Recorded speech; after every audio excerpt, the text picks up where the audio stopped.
Hey, Forrest here. Nothing like getting paid. And with ICCU's mobile app, I can deposit checks or accept Zelle payments so the money hits my account fast.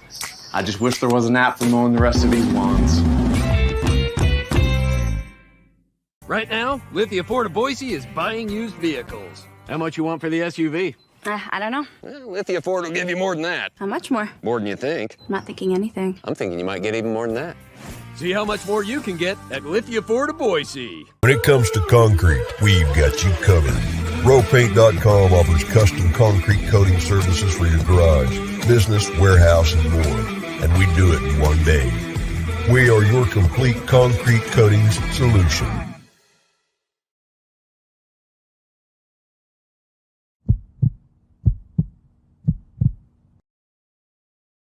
This is Bronco Nation News Live. The best interviews, the most informed opinions, the latest breaking news, all from the top Boise State insiders. Joining BJ Rains today is KTVB Sports Director Jay Tust. Check him out on Twitter at KTVB Sports Guy and make sure to check out KTVB.com. Now here's Jay Tust and BJ Rains with another edition of Bronco Nation News Live. Hey, how we doing, Boise State fans? Welcome on in, Bronco Nation News Live here at BroncoNationNews.com. We got Jay Tust joining us momentarily as we kick off a Friday edition, and there he is. How's it going, Jay? I'm good. How are you doing? You were here, and then literally we're 3 seconds into the show starting, and I looked down on the screen, and you were 10 to the little one or something. Yeah, had to go flip the bacon. That's that's way more important than coming on here for 30 minutes. So you can't burn the bacon. Yeah. How you doing, man? Man, opening day yesterday was awesome. The Mariners won, so I'm in a good mood. The Astros lost, so I'm in a better mood. Cardinals scored 9 runs and lost. That was fun. Heck of a game, though, right? There was some back and forth in that thing. Yeah, a little too much. Cardinals take the lead in the 8th, and then, the 9th. But, no, you had the new rules. Love them. I actually love them. Yeah, what do you think? They make the game faster. I'm fine with them. I'm fine with them. I saw one where dude on the I forget which team it was. One of the games. I think it was Devers in the Red Sox game or something. Dude was standing in the batter's box, but he wasn't looking at the pitcher, so he got called for a violation and a strike 3. I think if I can make one amendment to that rule or whatever, I would give each team one warning. That's fine. That's fair. Yeah, that's fair. fair. The only reason why I do that is because we're going to get to a game that's going to be decided in the bottom of the 9th or something like that, and it could be a little bit subjective. Like, is the batter looking at the pitcher, like you just said, or something like that? And it's going to end a game, and it's going to be controversial. And who knows if it happens at the end of the season? Maybe it impacts a playoff berth or something like that. But I feel like if you just gave one team each warning, you'd be like, hey, you already had your warning. Like, you knew this. Don't walk the fine line anymore. Yeah, that's probably so. But what I hate is at least the Mariners play tonight. The Cardinals, most of these teams have a day off today. So you're all excited for opening day, and then you got to wait another day. But you have Mariners, one of 5 games, I think, tonight. So, yeah, congratulations on your 162-0 regular season. And we'll see you in the World Series, I guess. Mm-hmm. I'll take it if it means we're in it. That is Jay Tust. We're talking baseball here for the next 30 minutes on Bronco Nation News Live. Now, I wish, but we do have some Boise State stuff to get to. But Jay Tust, sports director over at KTVB. This is Bronco Nation News Live on a Friday.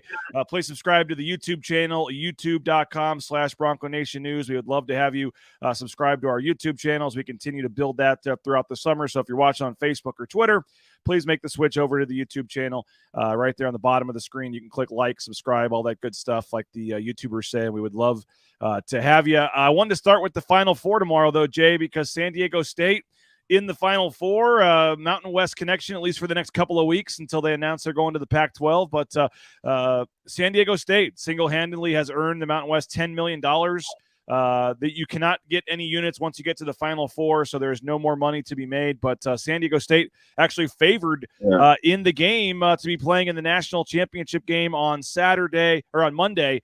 But pretty cool for the Mountain West. And I think there's some, if you're a Boise State fan, I think most people, it seems like, have been pulling for San Diego State to this point. And tomorrow about 4:09, which, Jay, for us, my understanding is going to be right during the time we're waiting to interview Andy Avalos for the scrimmage tomorrow night. But we will get a chance to see San Diego State and Florida Atlantic for a right to play for it all on Monday. Pretty cool for the Aztecs and for the Mountain West. They said that NIL was going to ruin college sports, right? They said that the transfer portal was going to ruin college sports, and now we're looking at one half of a Final Four that has FAU and San Diego State in it. I mean, it's just incredible. And I think especially when you look at what was in the Final Four last year compared to this year, it's just insane. I mean, you had some guy, I think his name was Bill Self or something, coaching the Jayhawks in the Final Four.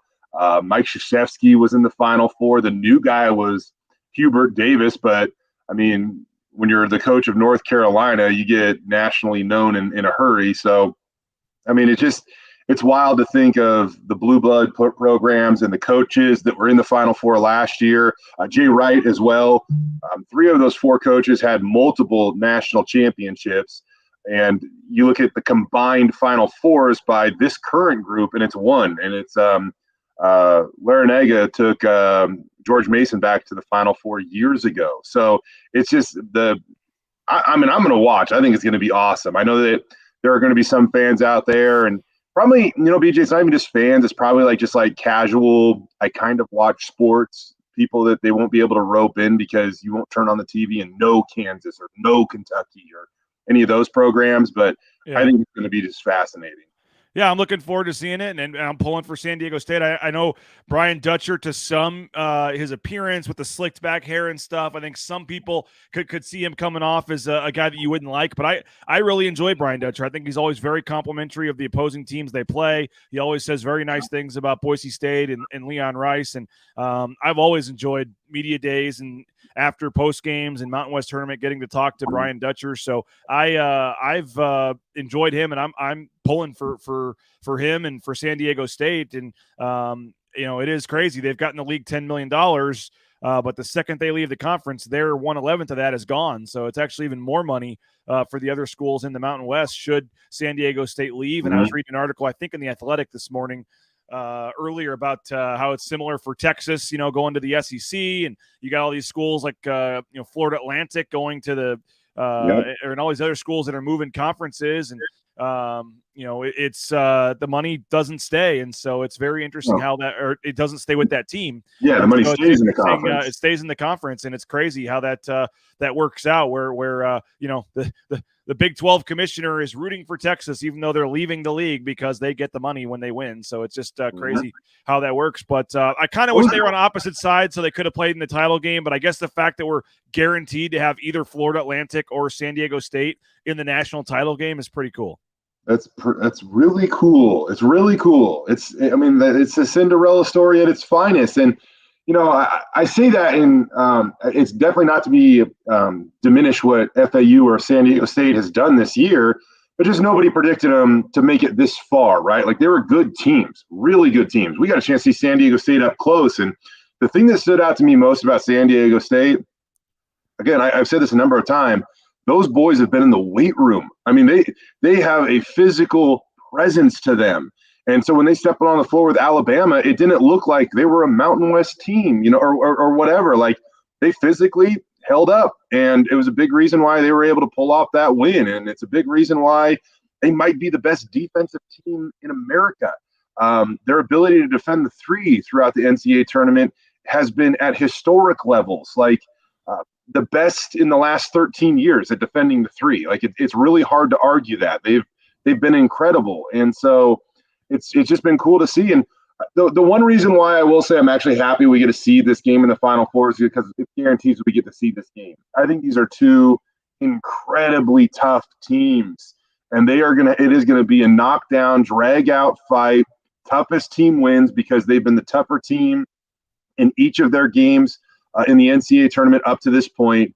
And so if you want to highlight the actual Final Four matchups, I think what we got is pretty good. You have UConn and Miami and FAU and San Diego State. And so one thing I wanted to ask you, and I meant to have this conversation off camera, but we might as well have it on camera. in terms of earning units, you can earn units up to the Final Four, but not after the Final Four. Is that correct? Yes, they're done. They're now Yeah. done. So now their Final Four does count as a unit, but if They you got win, the unit for playing in this game. right? The games you play in, as you know, not the games that you win, but when you Right. win, you get to play in another game. But there is no unit for the national championship game. So Yeah. this is it. And the thing that I think is interesting too about this is, it's been kind of interesting to dive into this, BJ. I didn't know a ton about it before this year because, in all honesty, we haven't really paid attention to it before this year. At least in the last handful of seasons. But whatever. When it comes to the NCAA, like in the units they hand out, right? Like, I thought initially you had to go back and find, if you were trying to calculate units in 2018, I thought you had to find the value of a 2018 unit, but that's not the case. So when we talk about how much money, that San Diego State's earning each school about $250,000 this year, that's just this year. Like, maybe we need to get Dayton Robinson on here to teach us a little accounting or something like that, because those wins in 2000 or those units in 2018 have the same value as a 2023 unit, right? So now, I mean, like they are really elevating even past performances this year. So I think I should have double checked before I got on, but I think that somewhere it's in the neighborhood of 621,000 or something. Does that sound right? That they'll be getting from the NCAA each year, essentially for the next 6 years. I know that, and again, there's going to be a year at the back end that falls off. So I should say next year. Next year they'll be getting 621,000 total dollars as a result of NCAA performances by the Mountain West Conference. Yeah, it's a weird way to do it. Yeah, it's a 6-year payout. So essentially, they're getting $250,000 in the next 6 years from this tournament run. Yes, but they're getting money from previous tournaments as well. So next year they'll get the $250 from this year, but then they would get from 2020 or 2021. Right. So yeah, it's a little convoluted, but like again, when you look at again, it's not going to all go to basketball. I get it, but hypothetically, for this example, we're going to do it. $621,000 is a significant part of Boise State's basketball budget, which is like $4.5 million. Yep. I mean, that really allows you to potentially do some things. Well, and what it does is a run like this, where you had San Diego State getting to the Final Four, you had 4 Mountain West teams getting in the tournament. It pays. I mean, it's muchly needed because, frankly, as you were talking about, I mean, it was starting to drop off. I mean, there was only a couple of units that were still going to be going on because they haven't had a ton of success in recent years. So this guarantees a minimum of $250 for the next 6 years, and it's a big deal. I mean, you think about all these other conference teams that. These other conferences that go on big runs, they're getting a significant amount of money. So it helps infuse some needed cash into these teams for the next 6 years. And if they can keep this going, they have a chance to make some serious money here moving forward. So good luck to San Diego State. I'll be watching the game. It's kind of, like I said, it's kind of a bummer because they're both really cool stories that they both can't play for it all. But to know that one of them is guaranteed to play for it all is much more exciting than a UConn Miami final, I guess. So to know we get one of these teams to root for, and I'll be pulling for whichever team on that side wins, will be cool. And I know Boise State fans don't want to hear it, Jay, but I mean, I was talking to our buddy Travis Hawks from the Blue and Orange store the other day, and he said, you know what, seeing San Diego State make this run makes me even more fired up and more optimistic that a school like Boise State can make this run. I mean, Boise State beat them. Boise State is right there with them, 1A in terms of the last couple of years in this conference. And, sure, you can look at the two rosters and say San Diego State is deeper. They're built a little different. They have the pedigree. That's fine, but all it takes is one win. I mean, Florida Atlantic, I think a lot of people either forget this, don't even know this, don't realize this. Florida Atlantic was losing with 10 seconds left to Memphis in the first round 8-9 game. There was a tie-up on the floor. Memphis was calling for a timeout. The guy had the ball. If they call timeout, Memphis probably shoots free throws. They're up 3. They probably win the game. But they gave it a jump ball, which turned it over, I believe, to FAU, and then allowed FAU to score essentially a buzzer beater, the last couple of seconds to win the game. And so FAU is in the Final Four, and they could have been out very easily in the first round. I mean, I know everyone wants to just blame Leon Rice, say the program can't win the big games, all that kind of stuff, the same storylines, but it really does take a lot of luck and a lot of randomness when it gets to the tournament. And so you see what a school like San Diego State is doing, and I don't think there's any reason why a school like Boise State couldn't make a similar run. I agree with you, man. And I even think you look at, you go back and you look at how long it's taken San Diego State to kind of build this thing, BJ. Steve Jeff Fisher. Wow. I was looking at you and thought Jeff Fisher. My favorite, still a national holiday, Jeff Fisher Day, July 9th, 7-9. That was the record he'd had every year in St. Louis. Steve Fisher, though, the legendary head basketball coach over at San Diego State, he arrived there in prior to the 1999-2000 season, right? And it really was kind of a slow build for him with the Aztecs, and eventually he got that program going in the right direction. But you look how long it took him to win an NCAA tournament game. It didn't happen until the 2011 NCAA tournament. So it took Steve quite a few years to get the Aztecs to where he wanted to. And in between then, or that moment, he took the Aztecs to the NCAA tournament 3 total times. So there's some similarities there to the Leon Rice era.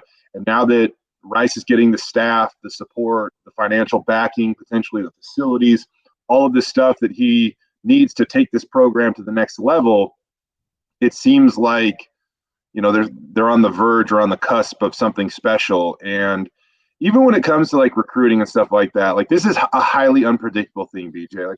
It just is. Like you're counting on kids to come in, buy in, and then really want to work and develop. And sometimes 4-star athletes do that, and sometimes they don't. Like it just is what it is.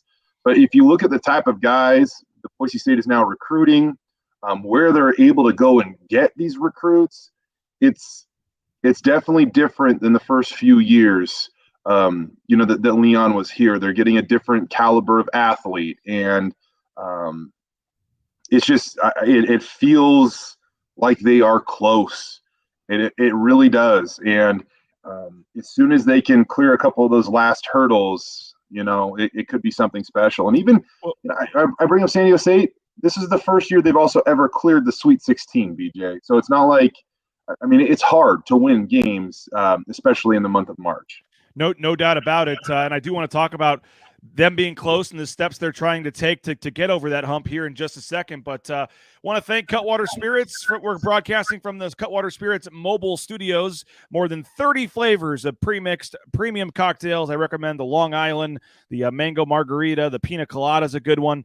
Perfect beverage for the Final Four this weekend or your opening weekend, I guess, baseball.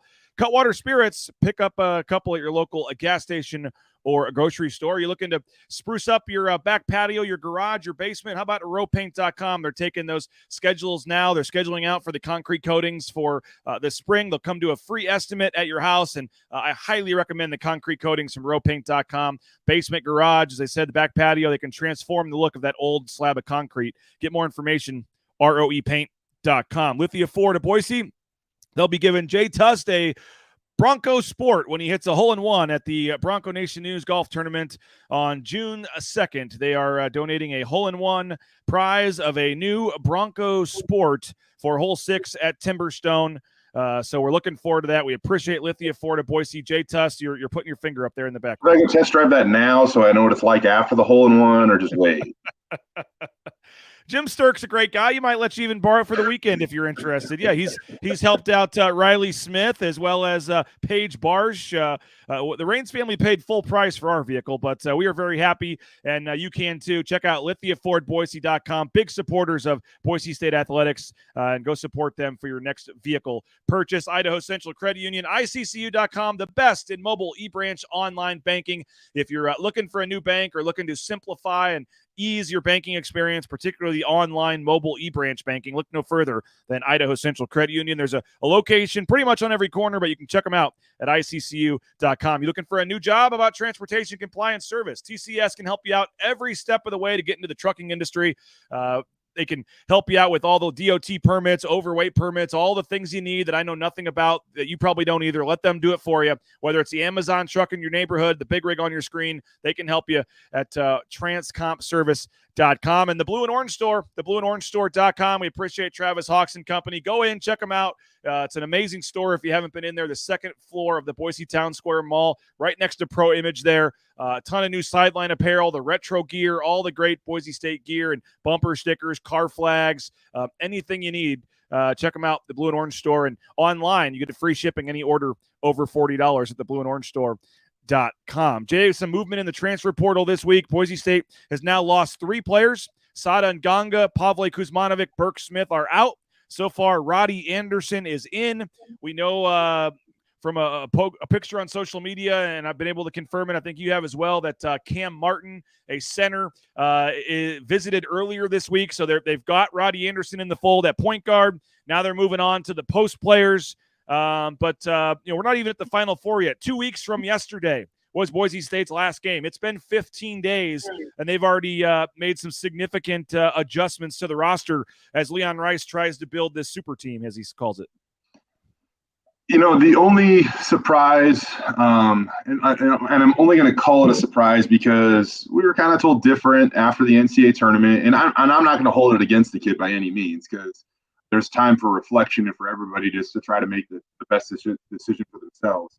But after the NCAA tournament, immediately, Sada Nganga said that he was going to come back to Boise State. And he told 2 people, you and me, by the way. Yeah, and he said it a number of times too, BJ. Like he seemed pretty confident in it. That being said, as movement happens and you evaluate the situation, he decided that he wanted to enter the transfer portal and go find playing time somewhere else. And I get it. Like I know that some might be critical of the situation, but this is college athletics today. Like it's not going anywhere. This is what everybody's going to have to deal with from here on out, right? And so you look at what was in front of Sada, and you have he's likely a guy that could play somewhere 2 through 4, and with Max Rice, Chibuzo Abo, and Tyson Degenhart all returning, that just would have been really tough for him to log significant minutes next year. I mean, that's a trio that's probably going to average somewhere in the neighborhood of 35 minutes per game next year, and maybe even more for a guy like Tyson and Max. So for guys like Tyson and Max. So I get why he might have drawn back and said that, I'm gonna go in a different direction. I do think that maybe a guy that we were kind of a little skeptical of what he might do, or at least wondering what he was going to do, is a guy like Kobe Young. But I think this move probably strengthens Kobe Young's stance with the program because he probably would have been kind of competing for minutes, at least at some point, with Sada next year. And so I don't necessarily view it as a bad thing. I think that there might be one more that we got to keep an eye on. I would say Mo. Would you agree?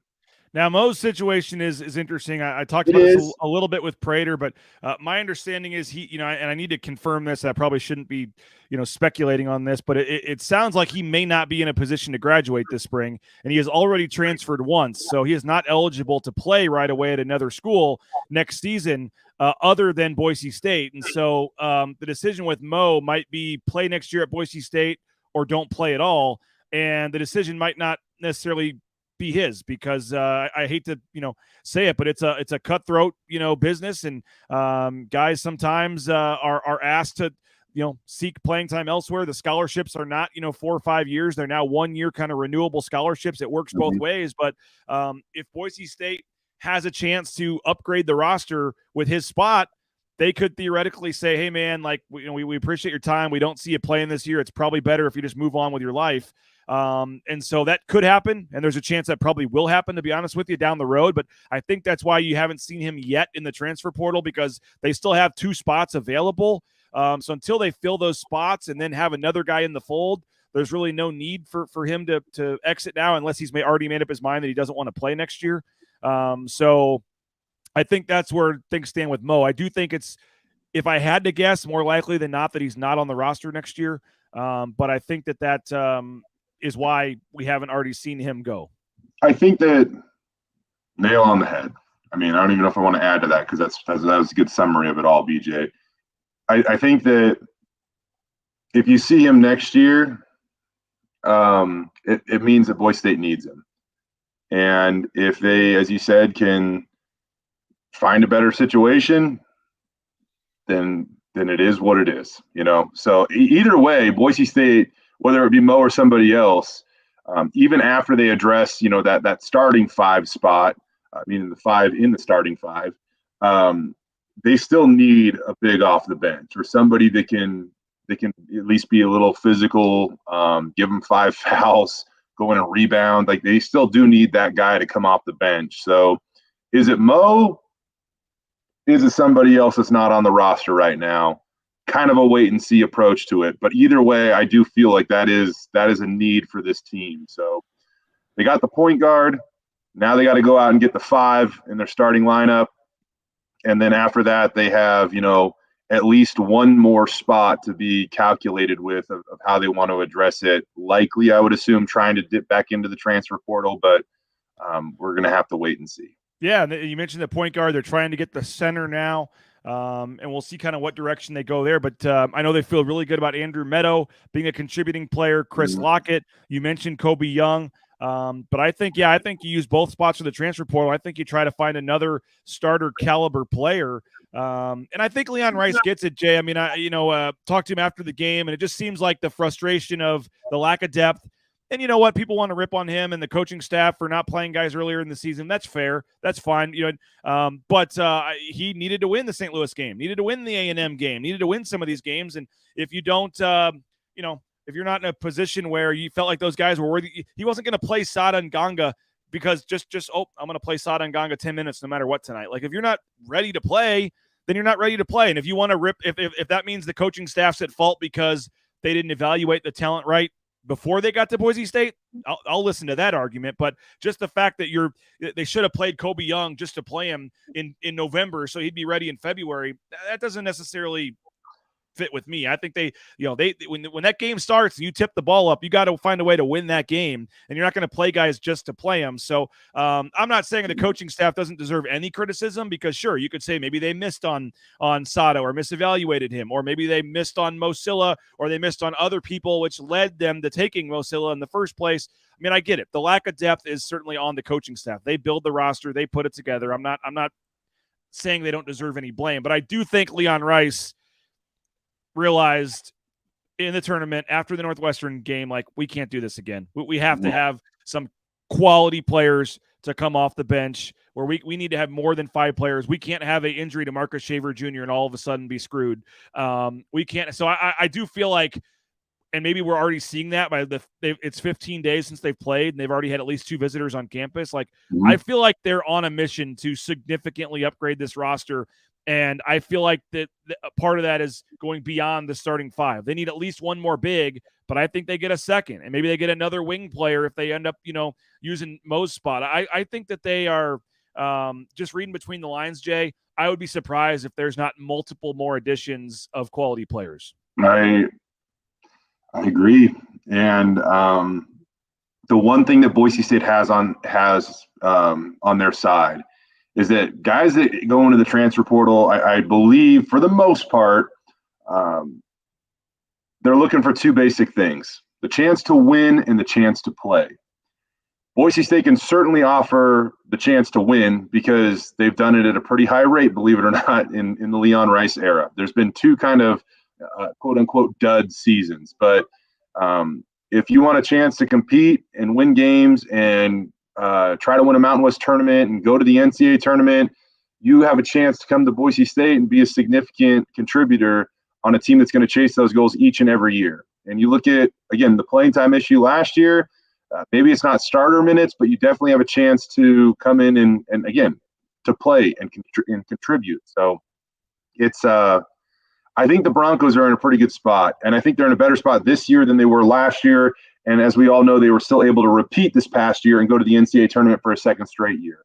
They got 3 incredible pieces right now in Max Rice, who I know that John Rothstein tweeted that out last night. He's definitely coming back, but we knew that for quite some time. The emoji with the hand over the face, I was just kind of like, Nothing. I'm happy for Max Rice that he gets the national publicity. Happy for Max Rice to get some national recognition. Leon's been talking for months about him coming back. Now he did, for whatever reason, have his senior day and walk, and did say, you never know or something when somebody asked him after the game. But and I don't know, I guess if there's been 100% yes, I'm back. But I mean, it was widely assumed and believed and pretty much known that he was going to be back. Yeah, I think it was pretty close to he's coming back. But whatever. Either way, with him, Chibuzo, and Tyson Degenhart both all coming back next year. I mean, those are just three incredible building blocks. And I just wanted to say real quick, going back to your depth issue, BJ, and how kind of how strong this team was at times, but at the same time how kind of fragile they were. When Marcus Shaver Jr. couldn't play, it threw everything off. And I think Jace Whiting is going to be an awesome player for this Boise State team in the years to come. But against Santa Clara, against San Diego State, in the NCAA tournament game, when Marcus wasn't Marcus, when Marcus wasn't available, it was just a night and day difference at times. And again, I think Jace Whiting is going to be a great player for this team. He is going to be a program guy, the blood, sweat, and tears. He is going to work hard. You're never going to question things like that with him. But it's hard to replace Marcus Shaver Jr., and we saw that this year. And then especially when Jace went into the starting lineup, all of a sudden Pavle Kuzmanovic is playing significant minutes, and it's just not an ideal situation. I hope that doesn't come off as too crass, but it's just not an ideal situation. You look at the reserves that come off the bench for and Adam Seiko comes off the bench for San Diego State. They just hit you. Gep Arope comes off the bench for San Diego State. That guy's like the most underrated player on their team. It seems like he's always the one that tips an offensive rebound or gets a loose ball. I love his game because, again, he's not going to go out and score 20 points or anything like that, although he's done that too. But he just does all these little things, and it's like those guys take so much pride coming off the bench and impacting a game. How do you develop that? The Texas TCU transfer, Jaden Ledee, doesn't even start for them and comes off the bench. Micah Parrish comes off the bench and plays 21 minutes a game for them. So, I'm looking at their stats right now, Jay. Yeah, you have Jaden Ledee, a TCU transfer, averages 18 minutes a game off the bench. Micah Parrish, 22 minutes off the bench. Adam Seiko, 20 minutes off the bench. Gep Arope, 16 minutes off the bench. So 4 players averaging at least 16 minutes that don't start. And Seiko's been in college for 74 years. They are going to lose some guys. They lose Mensa as well, and I believe Bradley and some other guys. Yeah. But I'm just saying Seiko's a guy that look how long he's been playing this game, and he's still cool with being that guy that comes off the bench and sinks a couple of big threes or plays defense or whatever. The highest number of minutes on average that a San Diego State player has? I think it's 27, 28, and I'm pretty sure that everybody in Boise State's starting 5 averaged more than San Diego State's highest minutes getter per game. Yeah, Darian Trammell, 27.1 minutes per game. Matt Bradley, 26.2 minutes per game. Lamont Butler, 25.7 minutes per game. And then you go down to Keyshawn Johnson, 22 minutes a game, and Nathan Mensah, 21 minutes a game. Those are your 5 starters. I don't know if I ever want to see Tyson Degenhart playing less than 33, 34 minutes a game because that is true. He is an ox, right? But you're talking about their leading scorer in Matt Bradley playing 26 minutes a night.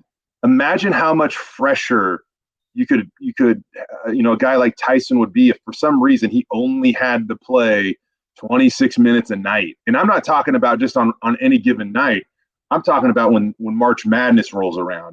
BJ, that's what you're talking 10 minutes a game difference over a 30-game schedule.